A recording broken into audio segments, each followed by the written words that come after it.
The Professors is brought to you by Blackborder.com, a Magic the Gathering site with the best stories and best pros in the game. You can also pre-order Magic 2011 boxes at $89.99, so go check out Blackborder.com today.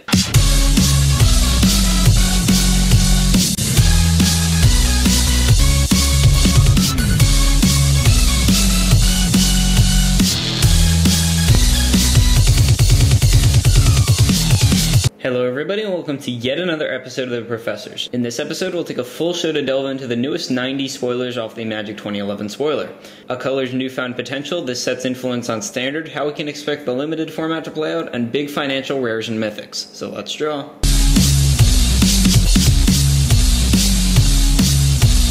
In white, we see Wizard's idea to torpedo White's chance at forming a decent tribe. Knight Exemplar appears to be the replacement for Magic 2010's Rock Pikemaster, Veteran Armorsmith, Veteran Swordsmith, and Captain of the Watch. While these cards, even put together, had only seen play in one very rarely played deck immediately after M10's release and constructed, in Limited, these 4 lords, or most often the 2 common and 1 uncommon lords, were vital components to the soldier decks in draft. With a lack of support for Knight Exemplar from M11 being that creatures like Elite Vanguard are still soldiers, it appears that, despite Knight Exemplar's Indestructibility Grant being an amazing add-on compared to other lords, the Knight deck is still a far-off deck in Time Spiral Lorwyn Standard with Knight of the Holy Nimbuses and Acacian Javelineers. Our next white card is no 3/3 flyer for 3, but it's almost as good. On one hand, Roxeg is a plain old 0/3 defender that just blocks and dies pretty soon. On the other hand, after it does die, you get a 3/3 flyer to replace it. In Limited, this is certainly playable as having creatures with flying is key in this format, and 3 is the power and toughness threshold, especially on turn 4.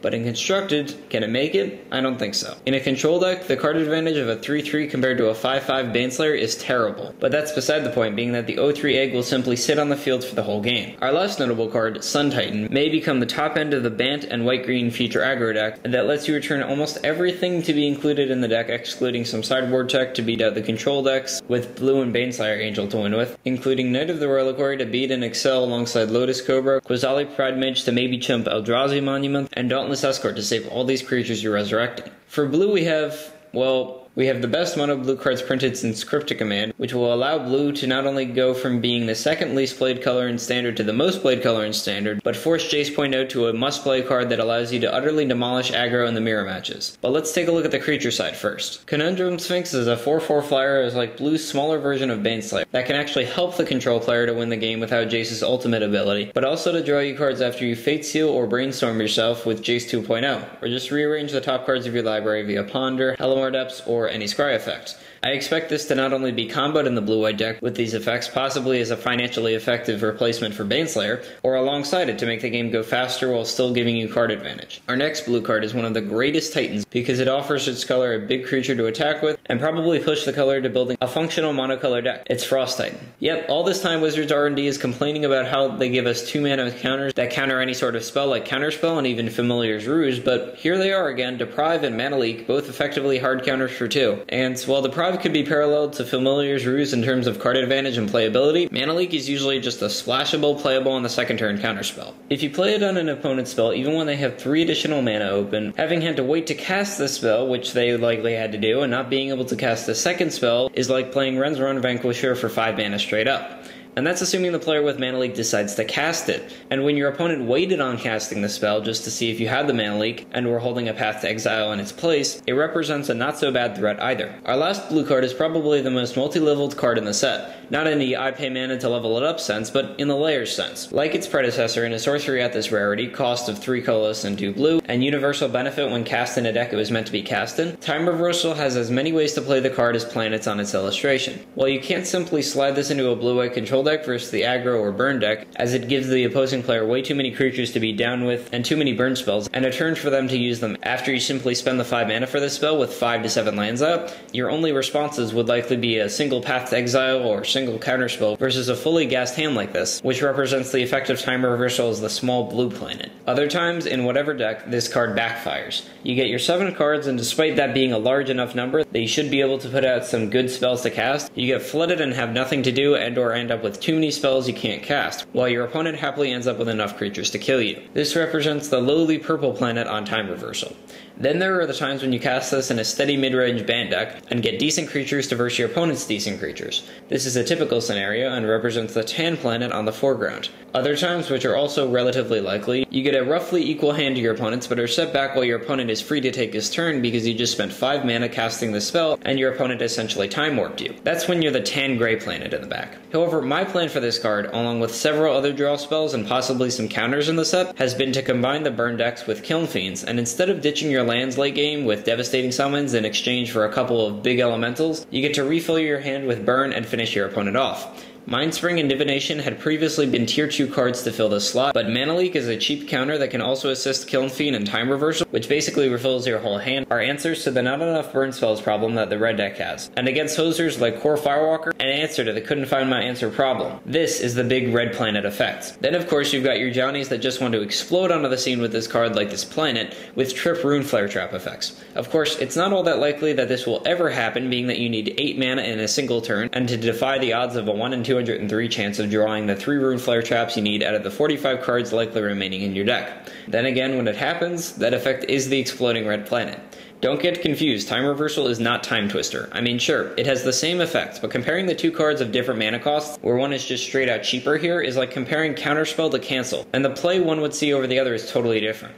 Counterspell's utility to topple 3 mana spells on the opponent's side, assuming they're on the play, and 4 mana spells can't really be compared to Cancel's lowly ability to counter the 4th turn plays and up when your opponent's just beating him with that 3 mana creature. It's all about tempo, which is why Time Reversal, as the most multifaceted utility card of the set, will see play in all kinds of decks, but it won't be cast in the most obvious ways, or at the most obvious times. In black, there are 2 cards worth highlighting. First, Grave Titan. I'm currently ranking this as the 3rd best Titan because it can get you so much power worth of dudes and topple any creature. Hell, it can even defend against Kozilek and have zombies live to tell the tale. In fact, I'm starting to really wonder what all these Eldrazi were printed for. I mean, for godlike beings, they don't seem that almighty.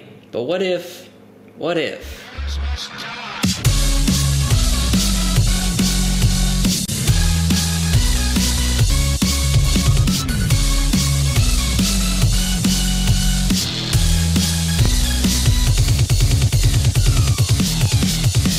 Our second black card marks the beginning of an artifact-ruled standard which will probably show up come Scars of Mirrodin. Filigree Lich, Phalanges Lich, Phylactery Lich is here ready to be played, currently alongside Esper's artifact creatures, and is already ridiculous if you want to add it to the Esper deck with Border Posts, Glaze Fiends, and maybe even Black Border's preview card, Steel Overseer. It's already an indestructible Phyrexian Negator with a smaller drawback. In the coming format, it's unlikely that artifact removal outside Quasali Pride Mage, Maelstrom Pulse, and Oblivion Ring will make it to people's main boards, and there will still be very little post-board, Core Sanctifiers and Naturalize at most. However, if you get this guy in multiples, he gets even more ridiculous, because if you have 2 artifacts both with phylactery counters on them, and one is destroyed, both of your zombies get to live until the second artifact is destroyed, because they only require some artifact on the field to have a counter.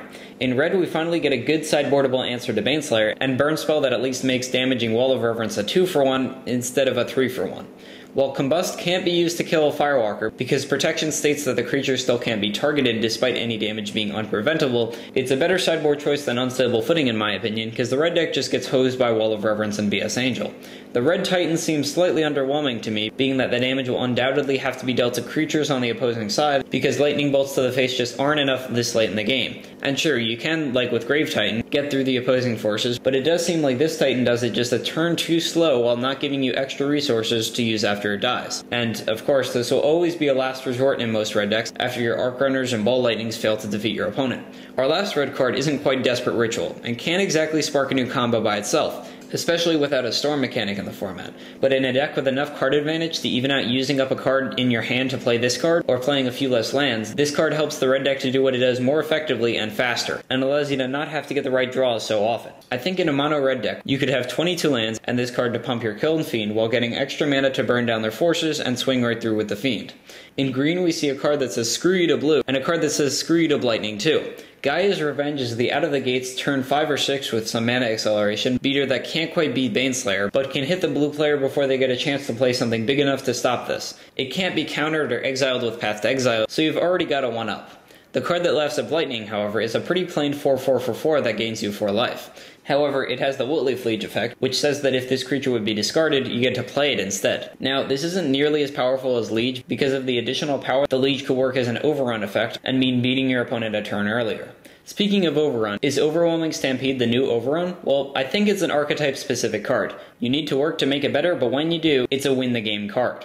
I firmly believe this card will become a 4-of in Eldrazi green decks, taking the place of Eldrazi Monument, and instead of focusing on getting tons of creatures, getting a good amount of big creatures. Awakening Zone will be replaced with Leatherback Baloth, Elvish Visionary replaced by Garruk's Companion, Nissa replaced by Garruk, and Nissa's Chosen replaced by Garruk's Pack Leader and or more mana accelerants, in an attempt to get the full use out of Overwhelming Stampede and Garruk's Overrun effect in an attempt to finish the game on turn 5 or 6 with a healthy field of creatures. It seems likely the deck will splash, too, though, as green lacks removal and, at times, card advantage.